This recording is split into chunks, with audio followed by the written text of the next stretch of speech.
shorts. Dhageenye gara dubbii waaqotti dabarraa Isaayyaas 55 jaaf torba dubbiseen gara kutaa sararaatti deebi'a.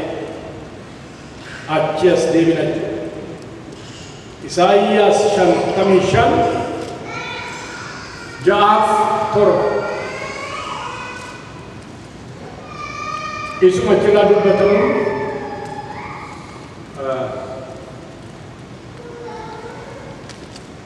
nan dubbisa. Isaiah chapter 55 verse 6 and 7.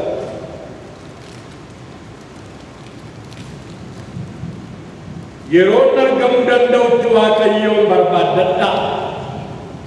Utuu inni dhiyoo jiruus isa waammadhaa. Namni jallaan karaa isaarraa namni jallaan karaa isaa isa jallaa hadiisu. Namni hamaanis yaada isaa saamaarraa hadeebi'u. Gara Waaqayyoo keenyaatti isa araara isaa guddaa ta'etti hadeebi'u innis isa himmaaraa. Ameen ameen. Yeroon argamuu danda'utti Waaqayyoon barbaaddadhaa. Utuu inni dhiyoo jiruus isa waammadhaa. Namni jallaan karaa isaarraa karaa isa jallaarraa hadiisu. Namni hamaanis yaada isaa isa hamaarraa deebi'ee hadeebi'u gara Waaqayyoo keenyaatti isa araara isaa guddaa ta'etti hadeebi'u innis isa maaraa. Gooftaa bara baraa galanni siif haa ta'u. Maqaan kee Waaqa irratti lafa irratti bara baraa haa ulfaatu. Utuu carraa nama allaattu ta'ee as dhaabachuun naaf hin danda'amu ture. Utuu nama himmaartu ta'ee araarri kees baay'ee ta'uu baate namni si waaqeffachuuf fuula keetti argamu hin jiru. Garbichi kee Daawit akkuma inni jedhe cubbuu namarree eeggatu ta'ee fuula kee dhaabataas hin jedhe. Garuu araara keetiin yeroo yerootti jireenya keenya qulleessuudhaan fuula kee duratti yaa Waaqayyo waan hawwattuuf si haa galatu. Nutti dubbadhu naan yaadi yeroo eebbaa nu taasisi. Maqaa Yesuus Kiristoosiin ameen. Ameen ameen. Asumarraa lakkoofsa 6 jedhu mata duree godhe. Yeroon argamuu danda'utti Waaqayyoon barbaaddadhaa. Yeroo akkamii? Yeroon argamuu danda'utti Waaqayyoon barbaaddadhaa. Yerootti Waaqayyoon argamne jira jechuudha.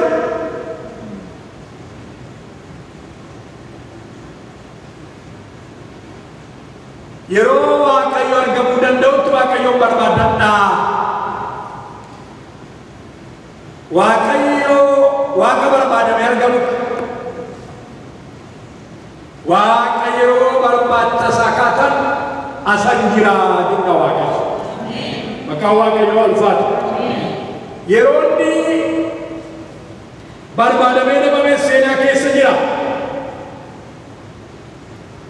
Ermiyaa 29 namni maayikii si kenna jira. Ermiyaa 29 maayii dhala. In argamaa Waaqayyo sandeedii nuu kennee darban. Ermiyaas 29 deebii nuu kenna. Waaqa barbaadamee argamu ta'uusaa nu mirkaneessa. Yommuu isin gara kootti deebitanii maqaa koo waammattanii anan kadhattu anis isiniif nan dhaga'u.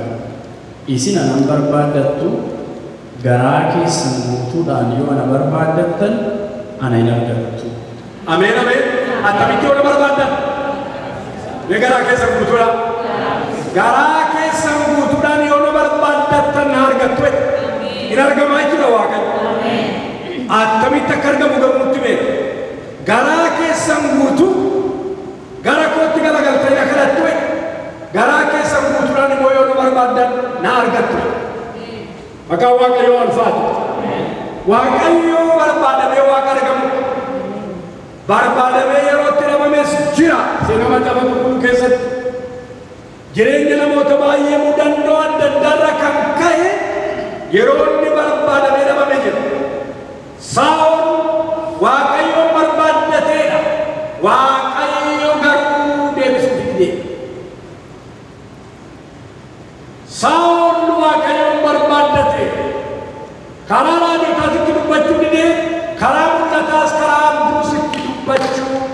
dide macam Samuel setelah diberi sadis jarak kararajis kararjus karamulatas indide Waaqayyo ulasa namarating kadal. Amen. Amen. Wanti sodaachisan wanti guddaan naasisamaa inni beektus jireenya namaa keessatti buddeena dhabuu miti uffata dhabuu miti wanti naasisaaf sodaachisan Waaqayyoon barbaaddatee namni yeroo dhabu wanti guddaa namaa hiiku wanta akkasii yoo shaakala isaa qabne ta'e inni gara biraa deebuu isaas hin qabu jechuudha garuu shaakalaaf warri qaban lammaffaa warri dhalatan afur qulqulluu wajjin warri haasa'an jireenya isaanii keessatti fuula Waaqayyootti warri jilbeeffatan Waaqayyo wajjin warri haasaa qaban Waaqayyo jalaa dhideennaan dhuma jireenyaati jechuudha Waaqayyo nama jalaa dhinnaan shaakala afur qulqulluu warra qaban isaan haasaa jedhamu warra fuula Waaqayyo daaddisan isaan haasaa jedhamu waa'ee isaanii haasaa jedhamu warra fuula Waaqayyootti gombifamanii Waaqayyoon eegan waa'ee isaanii haasaa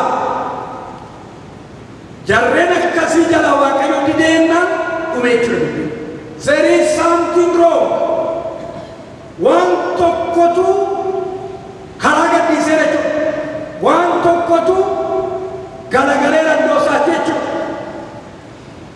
yeroo baay'ee yeroon kana naasa barsiise waa'ee isnichii kanaas itti meera waa'ee ibsaa kana batanii isaatti buutanii dideera taanaan there is something wrong jechuudha yookiin batanii masaratu manca'ee yookiin shiboo hojjetee yookiin paaworii badee yookiin fiwuzii gubatee yookiin waan tokko waan hundumaaniif tan isa barbaadutti kaatuma waas going on waas wrong itti kaatu kanaaf Waaqayyo deebisuu dideennaan hafuurri qulqulluun isin jalaa qabuu dide taanaan fuula Waaqayyo barbaaddachuun baay'ee gaarii gadi mamanii Waaqayyo nu haa gargaaru yeroo Waaqayyo argamuu danda'utti barbaaddadhaa mata duree keenya Isaayyaas 55 lakkoofsa 6 yeroo inni argamuu danda'utti Waaqayyoon barbaadadhaa jala booddeedha yeroo inni argamuu danda'utti Waaqayyoon barbaadadhaa yeroo inni argamuu danda'utti akka inni argamuu danda'us immoo yakka maleeyyuu yeroo dhibamuu kan jiru gara dhumaatti suutti dhibu yakka duwwaa dhabamsiisa miti gati ta'e kanaaf obboloota faarsaa 65 lamarraa dubbii Waaqayyoo maa'edha foon qabeessi hundinuu gara isa kadhannaa namaa dhageessu gara kee dhufaa Waaqayyo kadhannaa namaan dhagaa eessa dhufaa foon qabeessi hundinuu gara isa kadhannaa namaa dhageessu gara kee dhufaa faarsaa 65 lamarraa Waaqayyo kadhannaa namaan dhagaa ameen ameen iyyo sila namichi biyya waggalaa ture Saa'ol jalaa hin dideedha as magalee achi magalee hoomaa gara dhibaartuu dhaqe gara warra qaalluu dhaqe dhibaartota bira dhaqe wayyaa gandalatee wayyaa mootummaa ofirraa baasee kophee mootummaa ofirraa baasee shiriqii sharatatee moofaaffatee gara warra warra dhibaartuu dhaqe anoo beekaati Saa'ol mootii Israa'el ittiin jettee achiraa jalqabde seetanni beeka gati ta'e sini galeera hin dhibbate jireenyi isaa hin dhibbate lubbuun isaa Waaqayyo nama jalaa dhinnaan namni dhibbata obbolu qabu faayinaalii eegoosa lafa kaayititti birmee hin du'e of ajjeesee garuu mootota gara biraa yeroo isaan barbaadanii Waaqayyo argamuu agarra tokko lama sadii inni lakkuunne kan hin finne mootota baay'eetu Waaqayyoon itti dhiyaatanii Waaqayyo jalaa qaba nama tokko duwwaa maqaa darba Iyoosaaf nama Waaqayyooti nama Waaqayyoon sodaatu Macaafa seenaa bara lammaffaa dabarratti mootota sadiitu waraanaaf itti ba'eedha. Amoon warra Mo'aab warra tulluu seenirra jiraatan sadiitutti yaa'e. Hin sodaateera sagalee Waaqayyoo namni nama hin sodaatu. Hin na'eedha namni nama hin na'u. Mootota sadiitu itti duule. Mootii xinnoo kanatti Yihudaatti jechuudha. Garuu waan tokko gochuu danda'e. Labsi labsee Yihudaa hundumaa irratti labsi labseedha. ummatiyaa yaa jedhe ijoollee dubartiin guddaaf xinnaan hin nyaatina fuula waaqayyoo barbaadana sagalee waaqayyoo akka jedhu godhoo takko እግዚአብሔር ለመፈለግ ፊቱን አቀና jedhan afaan amaariffaa baay'inaan tola sagalee እግዚአብሔር ለመፈለግ ፊቱን አቀና gara waaqayyootti fuula garagalchate gara mana qulqullummaa fuulduraanii dhaabatanii arraba isaa banatee harka isaa diriirsee kan jedhe yaa waaqayyo mootota nuti yaa'an kanaan mormuudhaaf waraanuudhaaf humna hin qabnu jabinas hin qabnu itti keenya garuu sirra jira haleluuyaa achitti kamegaa qulfiin achitti kamegaa bantuun rakkinaa haleluuyaa achitti kee gara waaqayyootti garagalchinaa waaqayyo bantuu rakkina keessatti kennu galanii waaqayyoo batu eessa jirtan hoositti garagalleerraa jennaan raajjeetti gidduudhaa kaasee waaqayyo lola kanarratti lola jira waaqayyo gooftaan machaa'e haleluuyaa isin tura namitti isinii lola'e kanaaf waaqayyo dhaga'ee hin deebisaa jechuudha yeroo barbaadaniin argamaa jechuudha waaqayyo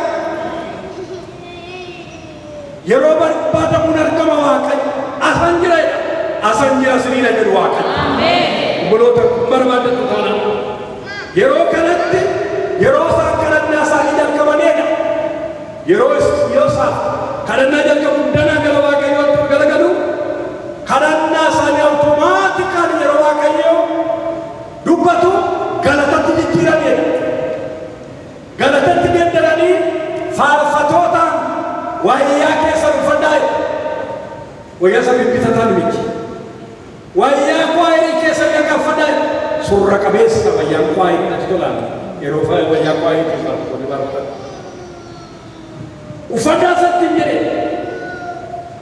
baganaa isaanii fudhatanii meeshaa isaanii fudhatanii waaqayyo duratti yeroo isaan weedduu galataa jalqabanidha haleluuyaa weedduu galataa yeroo isaan jalqaban waaqayyo lola dhokataa diinota isaanii irratti kaase maqaan waaqayyoo ulfaatu kanaaf yeroo ati galateeffattu yeroo waaqayyo gara keetti galagalu harki jabaasu waaqayyo gara diinota keetti galagalu yaasii baasa ameen ameen achi booddee maal ta'e waaqayyo waraanee erga diinota isaanii wal waraanutti walitti gaggalagalan jedha warri tulluu Seer warri Amoon warri Mo'aab walitti galagalanii wal fixanidha hundinuu reeffa lafa kana akka jedha sagalee waaqayyoo dachaa barakaa jedhanii moggaasanidha boojuu sassaabuutti kaanii afaan inni kunis dachaa barakaa jedhanii moggaasanii barakaa jechuun bunarra dhuganii isa booddee dhugan sana jechuudha barakaa jechuun afaan Ibraayisxiitti eebbaa jechuudha dachaa barakaa jedhanii moggaasanii diinota isaaniirra boojuu sassaabuutti kaanidha boojuu sassaabuutti kaanidha asan jira jedhe waaqayyo waan kanaaf ibbulota koo dachaa barakaa qe'ee keessa irra taban waaqayyo dachaa barakaa dachaa boojuu sassaaban boojuu dachaatti boojuu sassaaban eerniingi duwwaanaan jiraachuu saba isaa waaqayyo with the blessings waaqayyo waaqa eebbaati eebbaan isin jiraachisa waaqayyo eebbaan isin haa jiraachisu eerniingi duwwaanaan miti tooyilingi duwwaanaan miti eebbi waaqayyo mana keenya irratti mul'atu tooyilingi duwwaanaan dabqa jojjobsu duwwaanaan miti the divine power the divine hand of God humni waaqummaa isaa jabinni waaqummaa isaa jireenya keessan bultoo keessan mana keessatti mul'isu waaqayyo maaliif dida waaqayyo nama jalaa se'uun qabxii sadii deebisee why God keep quiet maaliif calqi nama jalaati maal dida waaqayyo nama jalaa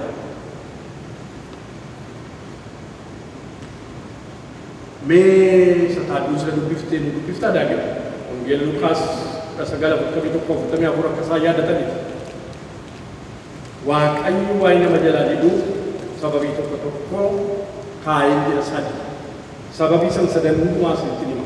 Number 1 Waaqayyo kan inni argamu time frame yookiin gidduutti argama Waaqayyo. Irra deebi'aa jedhama.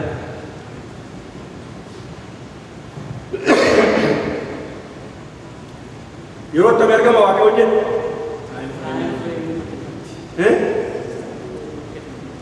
yeroo nuu kenne gidduutti argama.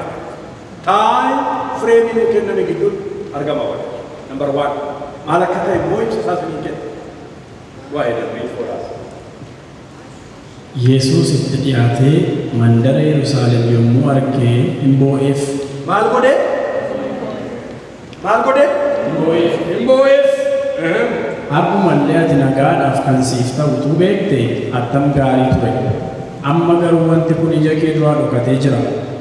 Guyyoonni itti diinonni kee dallaa sitti ijaaran si marsan karaa hundumaanis si cunqursan sitti dhufuuf jiru. Bara Waaqayyootti si fayyisuu dhufe waan hin beekneef si ijoollee kee warra masaraa kee keessa jiranis lafatti si hin dabalu. Dhagaa walirra kaa'ame hundumaas walirratti siif hin qabsiisu jedhe. Ameen ameen ameen. Dhageessanii maal godhe? Magaalaa Yerusaalemitti ol bahee tulluu isheetti ol bahee Yerusaalemiin argee maal godhee jedha? Hin boo'eef jedha. We see in the Bible, in the New Testament Bible, twice when Jesus cried, when he wept. Yeroonni boo'e, yeroonni mimmaansa dhangalaase na kana magarraa waa'ee Alaazariif waa'ee damarratti ta'e kana. He wept. He cried out. Hin boo'eef jedha Yerusaalemitti. Maaltu ta'e naan boo'a Yesuus? Maal jedha kutaan ammaa dhaggeeffatee dubeessa gootanii? Ayii jedhe. Jaarsa tokkotu biyya Sireejiin wangeelaa lallabaachi ani jechuukooti chitti waan natti mani. Ilma koo jedhani duu wangeelaa lallabu. Birrii 35 nyaadhaa. Birrii 15 namaa gara biraatti qaxaree jechiisaa dhatti. 15 immoo keessan kaadha. Dhageesseetu waan jedhu. Obboleessa isaaniiti. Obboleessa mammaafa. Obbo Daargee Shuuramuu jedhamu.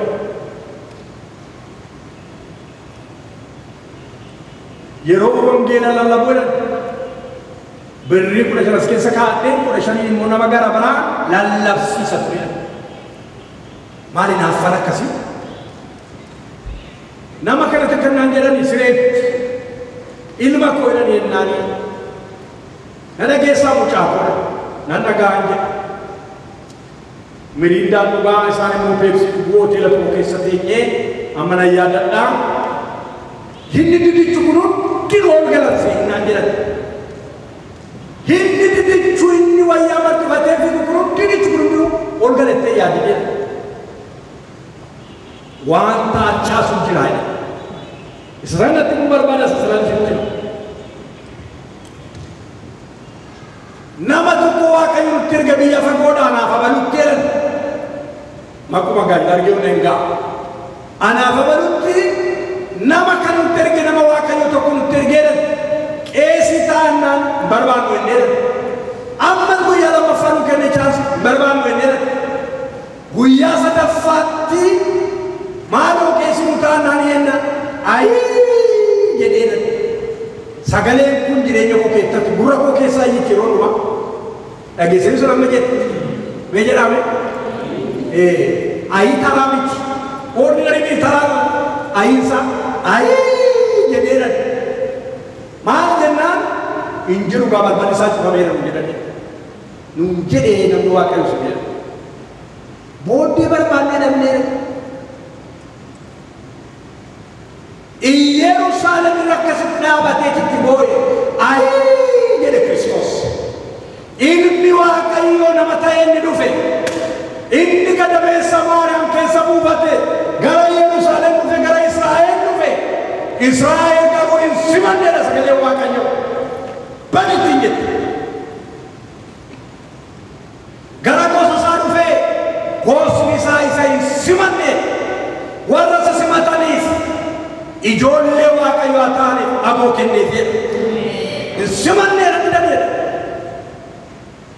waaqayyo ayii nuun hin jedhin Yerusaalemiin ayii jedhemmoo waan carraasii dhufe kana mana rukuteessasii dhufe kana yaa Yerusaalem itti baay'ee bahuu diddee ija kee dura dhukkate waan si jalaa dhoksee ina guugamtee dhaguuge seetana tura kee balbala kee rukutee mana keetti dhufe teessoo keetti dhufe fayyini mana kee ati garuu ofirra dabarsitee yaa Yerusaalem waaqayyo kana nu haa oolchu guyyaa guyyaatti waaqayyo guyyaa kan dirdirannaa nu kenna guyyaa satti dhiyaachuu nu kenna waaqayyo hin darba garuu obboloota koo chillaa jennaan namni dhimma isaa dhabnaan hin darba namarraa deebiteen argatta abbaan ammana isinii jedhe warri lallabaa wangeelaa gara gooftaa dhaqaniif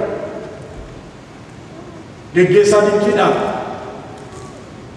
xorataa ba'anii waaqayyo waaqeffataa waldaa tajaajilan keessatti deebi'anii achitti gara gooftaatti seenu sokan kanaaf carraa namaa kenname gidduutti itti maayin baatoo ta'e taa'in seemisii kenname gidduutti maayin baatoo ta'e hin darba nama radar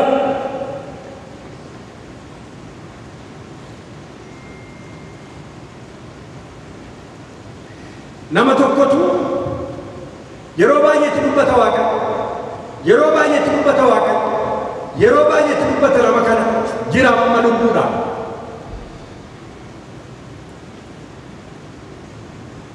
agartuu isaa fudhate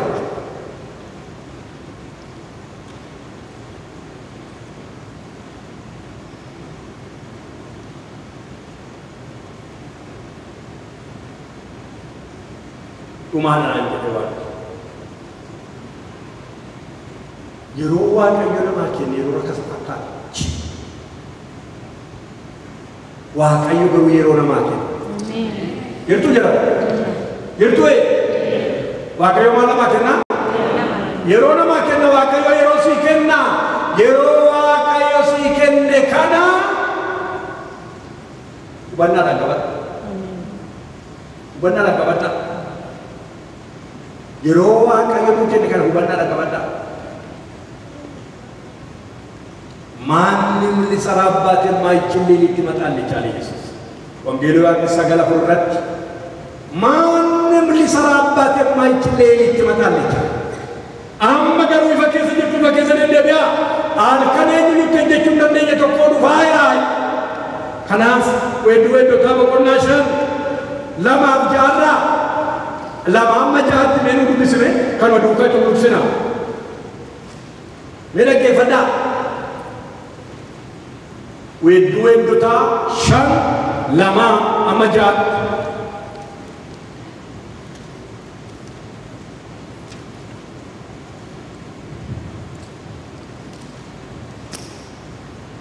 ani rafeera yaanni koo garuu hin rafne sagaleen hiyyee kootiin dhaga'ama inni balbala hin rukutaa balbala anaaf bani yaa obboleettii koo yaa michuu koo yaa kuullee akka gugee koo yaa ishee mudaan qabne mataa koo fixeensi ciiseera rifeensa mataa koos tiifuun halkanii tortorseera hin jedha ani immoo anoo uffata koo ofirraa baaseera attamittan deebise uffadhare anoo miilla koo dhiqadheera attamittan deebise lafattiin ejjedhee xureessaree nan jedha yommuu michuun koo karaa qaawwaa harka isaa ol liccisiifate lapheen koo hin dhaate ani michuu koof balbala banuudhaaf ka'ee harka kootiin qabannoo balbalaa yommuu qabe qumbiin bishaanii inni quba harka koorraa qabannoo sanarratti coccobe ani michuu koof balbala yommuu bane inni durillee deebi'e sokke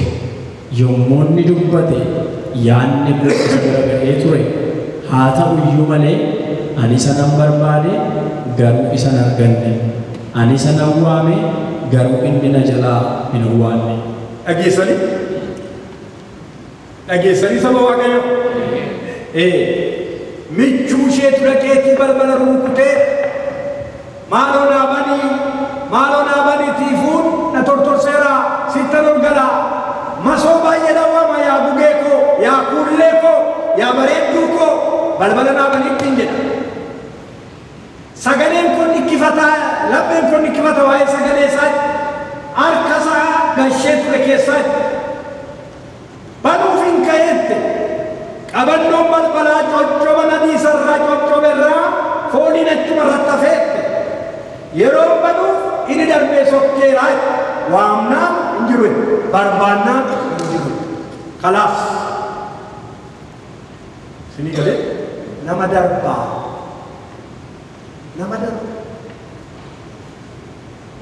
nama darba obboloota hin dhabdee barbaaddee dhabdeedha yoo itti dhuftee dubbifattaan barbaacha isaan magaalaa keessa ka'e yeroo namoota yaafataa deemu natuman hin adiiksan jaalallee koo wajjin garuu wal hin argine jette gabaabseen sii dubbise mala. Kanaaf obboloota obboleettotaa taa'ee fireemii kenne keessatti hin argama Waaqayyo. Kanaaf maal qabata dureen keenya yeroo inni argamuu danda'utti Waaqayyoon barbaadadha. Yeroo inni argamuu danda'utti Waaqayyoon barbaadadha. Yeroo inni argamuu danda'utti yeroo inni argamuu danda'utti Waaqayyo hundumaa yeroo isaatti godha. Macaafa Lallabaa 3:11 Waaqayyo waan hundumaa yeroo isaatti godhaa yeroo isaatti godha. Warri wangeela Maatewos 25 keessatti misirricha eegan hunduma isaaniitti eegaa hunduma isaaniitu eeguu mugaatiin qabee rafaniidha. Kan jedhu labsii waaqarraa yeroo ka'u warri qophaa'anii turan ibsa isaanii qabsiifataniidha. Warri kaan garuu bitachuudhaaf sokkateedha. Warra ibsa isaanii qabsiifatan fudhatee ol gale balballi cufameedha. Balballi maal ta'e? Hin cufameedha. Closed. Hin cufameedha. Jarreen sun garuu deebi'anii dhufanii maaloo jedhanii isin hin beeku jedhanii. Kanaaf obboloota carraan kenname keessatti Waaqayyo wajjin jiraachuu baran kenname keessatti Waaqayyo wajjin jiraachuu Waaqayyo waa dandeessisu. Dadhabbiin jira? Hirrinni jira? Waaqayyo hirrina keenya guuta. Dadhabbiin jira? Waaqayyo dadhabbii keenya gararraa nu dandeessisa. Humna keenya haaressa itti nu fufsiisa Waaqayyo. Maqaan Waaqayyo ulfaatu. Lammaffaa fakkeenya 24 nu dubbifama. Inni lammaffaan Waaqayyo yeroo inni nama barbaadu yeroo inni si waamu jalaa yeroo ati diddu argachuun hin danda'amu. Inni silaa taa'in fireemii si kenname keessa. Kun immoo Yesuusitti dhaabna. Yeroo inni si waamu hin nagawwette akka namicha sila fakkeenya fudhe yeroo diddu deebisanii argachuun cimaa. Fakkeenya tokko 24 Ani si waamnaan erga diddanii dhageessanii eeyotu waamasi bifa fakkeenya ogummaatiin dubbata Kiristoos dubbata. Ani si waamnaan erga diddanii harka koo bal'ifnaanis gara koo kan dhufu erga dhibe isin gorsa koo hundumaa tuffattanii ifata koos erga hin barbaanne ani immoo badiisa keessanitti nan kolfa. Naasuun yommuu isin qabatus isinitti dandeessisa. Naasuun akka bubbeetti yommuu isinitti dhufu, badiisi akka qilleensa jabaatti yommuu isinitti bubbisu, rakkinniif muddamni yommuu isinirra garagalu, isin na waammattu, ani garuu deebii isiniif hin kennu. Dhimbitaniis na barbaaddu, anan argattan. Agartanii? Taa'in fireemii sana dhume yeroon isin barbaade yeroon isin waame gatii dindaniif. Yeroo isin barbaadne jalaa qabu waan diddaniif yeroo badeemni isinitti dhufu maal godhe lakkoon 26 nageenya isaanii maal godhe guddisii ol fuudhee badhumeetu sumatti ga'ee sumatti maal godhe ani immoo badiisa keessanitti nan kolfa. yeroo rakkinni dhufee dana sin ga'u ani immoo maal godhe dabaree ko'e sinittan kolfa. Malo dan barano. Malo. Kada nasi. Waaqayyo maraf garaan sa cabate. Gara jabeessi akkasasimun. When the time is fulfilled, yeroon sa yeroo guutu gara jabeessi ka Waaqayyo mul'atu. Tas nan kolfaa dabareeku. Kanaaf hin kaininoyi ofii isaatti karaa laatti cufeedhe kudhan fedha keenya torban sana darbu. Karaa laa ofuma isaatiitti cufeedhe tunoo itti cufe ta'e wayyoo yeroo jedhamu maal ijoollee irra dhiitachuutti qaba. Waaqayyoo namarraa kan adda isa baasu araarri isaa guddaadha barabaraaniidha. Araarri isaa yeroo miidhuucha immoo gara jabeessi ka Waaqayyoo hin jiru tasuma isaa. Agartee? Kanaaf yeroon isi waamu, yeroon isi hawwatu, karaa warra waldaa hooggananii miseensota amantoota waamu dhaggeeffatu. Alamu dubbatame, alamaa utubaan hin jalqabaa kaasin. Walii keenya keessaan yeroo Waaqayyo isin tajaajilu dhaga'uun baay'ee barbaachisaadha. Noo jenna taanaan time will come. Kanaaf obboloota koo yeroo Waaqayyo gara keetti duuffisee ilaalchi Waaqayyo agartuu Waaqayyo gara kee ta'ee jiru gara Waaqayyotti galagalu Waaqayyo waan dandeessisu. Ameen. Kanaachi nan kolfe. Daftee namni deebiftee macaafa qulqulluu kana keessatti namoota baay'ee jiru garuu kana Nanawween Nanawwee Waaqayyo wajjin waliin beektu ormoota. Waaqayyo gara Nanawweetti raajicha erguudhaaf karaan itti maayii ba'e karaan isaa guddaadha. Yoonaas asirra gad erginaan karaa istitti erginaan weessitti akkasuma ka'e. Mataa maree Waaqayyo galaana gajjallaa keessa gadi bu'e. Mataa mareetti sin naqee Waaqayyo. Doonii keessa gajjallaa keessa naqee ciisee achi sin naqee Waaqayyo galanni isaa bata. Ameen. Inni dhufa Waaqayyo. Maal namicha nakkai maali banne ani jedha. Sababa kootichi keessa na buusaa. Long story to make short. Ana da sababiin isaas keessa na buusaa galaana keessa na buusaa. Wallaansoo Waaqayyo wajji wallaansoo qaban namni danda'u. Hin caccabaa sagalee Waaqayyo hin buutu ta'edha. Waaqayyo wajji walii galan garuu jalaa miliqe. Jalaa oolu. Kanaaf Nanawween asii magaalaa Nanawwee guyyaa tokko keessa deemaa ooleedha. Shollituudhaaf Nanawwee tollituufaaf adeemsa guyyaa tokkoodha deemeedha. Nanawwee amma guyyaa 40 galagalti. Amma guyyaa 40 galagalti. Kana labsiinsa. Afaan Amaariffaa duwwaa the only translation, the only Bible says 3 day and night. Amaarinya. King James, NIV, RSV, isa qubee keenya isa kanonismoo sabbaa qabachuuf hundumaa ilaaltan 40 days jedha. Afaan Amaariffaa basuus kan galabataan jechuudha. Guyyaa 40 keetti galagalte. Gara tulluutti ol ba'ee galagalu ishee tullurra taa'ee guutta'ee maal eega Yoonaas? Galagaluu ishee dhumuu ishee dhumaatii ishee eegaa. Jarri garuu they resolve their problem with God. Hallelujah. Addaan lafa dhaaniidha. Harreen hin hiikamin, jabboon hin hiikamin, saani kan hin banamin. Kufaa fuula Waaqayyo biratti jedhee mootii labsee daaraa keessa gangalataniidha. Fuula Waaqayyootti kufaniidha. Waaqayyo sitti fiduudhaaf isaa keekkate badiisarraa yaada isaa galagalcheedha. Hallelujah. Yeroo ati yaada kee galagalchattu badiisa sirraa galagalcha Waaqayyo. Agartee jalaamini kan akkasii. They use that time frame. Akka jedha sagalee Waaqayyo boqonnaa Yoonaas 3:5 laaltanii. Yoonaas garuu hin gammanneedha. Jarri kun maaramuu isaanii jara kana Waaqayyo dhiisuu isaa hin gammanneedha. Maa inni Yoonaas maal taatee murtee jirta maa inni jedha Waaqayyo. Maala doo biyya kootu bareendi deessila saa'u beeka akkatiin godhanoo beekaa. badiisa namaa raajii badiisa namaa jaallatu raajii badiisa namaa isa gammachiisu jechuudha.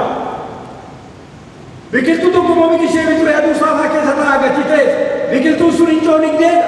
Wayyoo kunoo asitti aduudhaan na ajjeesuu dabidda wayyoo. Atoofii kee duwwaadhaaf kan hin biqilchine kan ittiin dadhabne kan ittiin obaafne hammuma biqiltee tajaajila kan si laatte lubbuu kee duwwaadhaaf akkas gaddi taa'e 320 magaalaa keessa jedhe hin gaddoon jedhe selfish ofittoo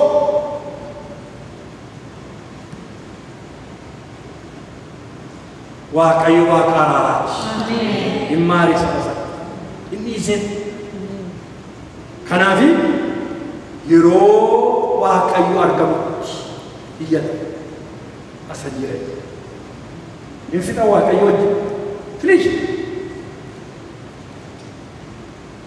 Huyyoonaas hin gammachifne afur tokkorraa Huyyoonaas hin gammachifne afur tokkorraa raajii Yoonaas raajii ni dubbate hin qabu. There is none, no prophecies there. It's a registration of character.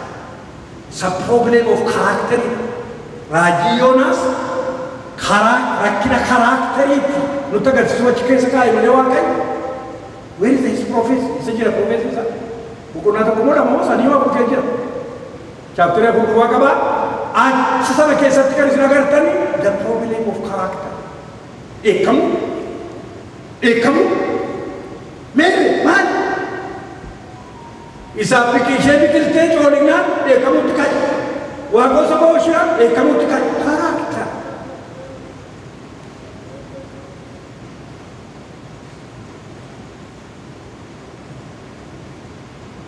Waaqayyo simmeetii namaa miira namaas tanaagadamtu keessumsiisa bira darbee maara saba isaa.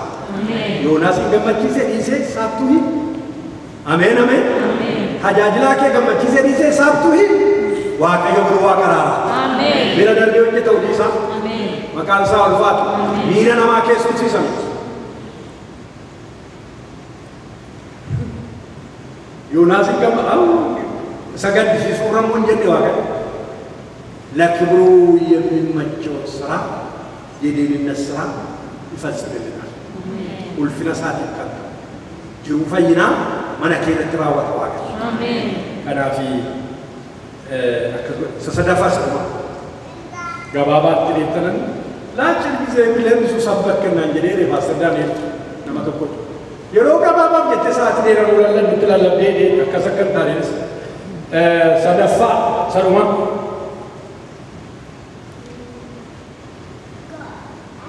Yeroo miidhagaa sandiin isaa ni jalqabamaay yeroo nu kenname keessatti taa'in feeni kennite lamaffaa yeroo inni si waamu dhageessee asan jira yeroo ta'e sadaffaa fi dhumaa baahuun taa'in feenus malisa yeroo fayyinaa yoo miidhe waaqan amma ijaarree itti ta'e yeroo fayyinaa amma idha Korontoon salamaffaa jaala marraa yeroo fayyinaa amma keessatti loolti amma keessatti jalaa biligti ammuma kana qalbii jijjiirannaan waaqayyotti deebi'uun waaqayyoo wajjin jiraachuun qaxaroo miti kana qaxaroo hin la'u amma saammaa keessatti si oolcha waaqayyo waaqa jiraata. Ameen ameen ameen.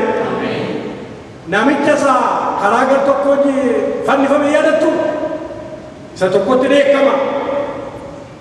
Mee waaqa taatee mee ofisoo isheen inni tokko inni kana naammoo maal ta'uu keekkatu noo fedhii sirrii fudhataa irraa innoomaa tokko iyyuu hin goone nama qulqulluudha.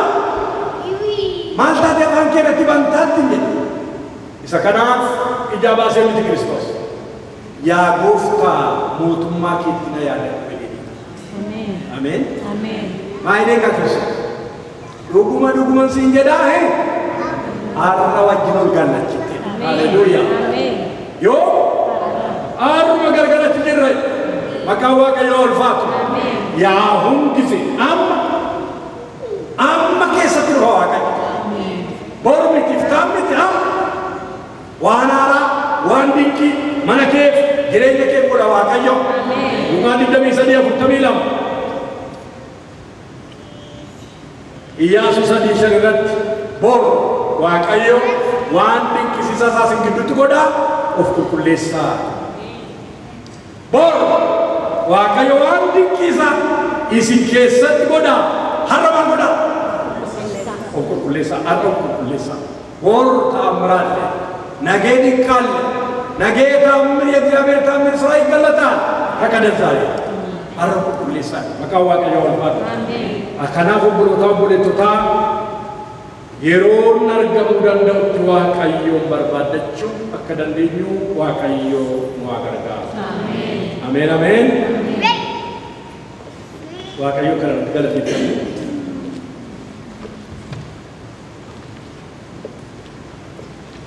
Barri kun bara gooftaati, Yesuus gooftaa gurgurtaati.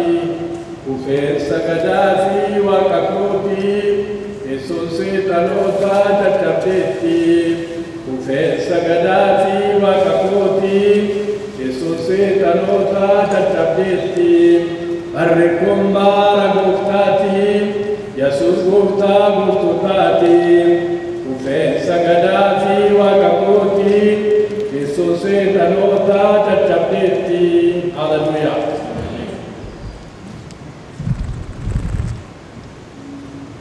Gooftaa bara baraa, jiraataa bara baraa, maqaan kee Waaqa irratti lafa irratti bara baraan kan eebbifame haa ta'u. Yaa sarmanni yaa baroota keessatti yeroo nama laattu, yaa guyyoota keessatti yeroo nama laattu, Waaqayyoon barbaadadhaa yeroo argamuu danda'u kanatti jettee barritti hibamuun dhufaa, barritti yaa Waaqayyoo si barbaadanii dhibanii hin dhufaa. Amoos garbichi kee raajii isaa boqonnaa 9:8 irratti namoonni meedhaan hin wawwaatu eeguudhaan isii hin wawwaatu. Kun immoo buddeen bishaan dheebochuu irraa miti. Dubbii Waaqayyo Waaqa jiraataa dheebochuu beelaa irraati malee. Hin dhufa barri hin dhufa yaa Waaqayyo. Baroota dhufan kana jalaa nu miliqsi maqaa Yesuusiin. Araara kee bayyaana keetti baqanneerra maqaa gooftaa Yesuusiin hongeen nun argatin. Hongeen nun argatin Yesuus. Si barbaanna, sitti jiraanna, si wajjin baana, si wajjin galla. Maqaa Yesuus Kiristoosin araarri kee nu haa gargaaru. Gooftaa Yesuus baroota kana booddee guyyoota kana booddee qabnu maqaa Yesuus Kiristoosin araarri kee nu haa eegu keessatti. Saba keenya yaadadhu, biyya keenya yaadadhu, kan beelaan kan wawwaatan kan dheebotan yaa Waaqayyo kan daaran kan kufan maqaa ilma Waaqayyo Waaqa jiraataatiin haa yaadataman. Saba kee yaadadhu maqaa Yesuusiin. Sabni kee haa yaadataman gooftaa bara baraa. Yeroo nu laatte hundumaaf galanni siif haa ta'u. Yeroo kana booddee qabnu hundumaa irrattis ulfina kee duukaa mul'atu. Garaa keessan gara Waaqayyootti fudhadhaa, eebba isaa fudhadhaa. Waaqayyo isinaa eebbisu, isinaa eegu. Waaqayyo fuula isaa isinii haa ibsu, isinitti araaramu. Waaqayyo fuula isaa gara keessanitti deebisu, nagaa isaa isiniif haa kennu. Maqaa Waaqayyo Abbaa, kan Ilmaa, kan Hafuura Qulqulluutti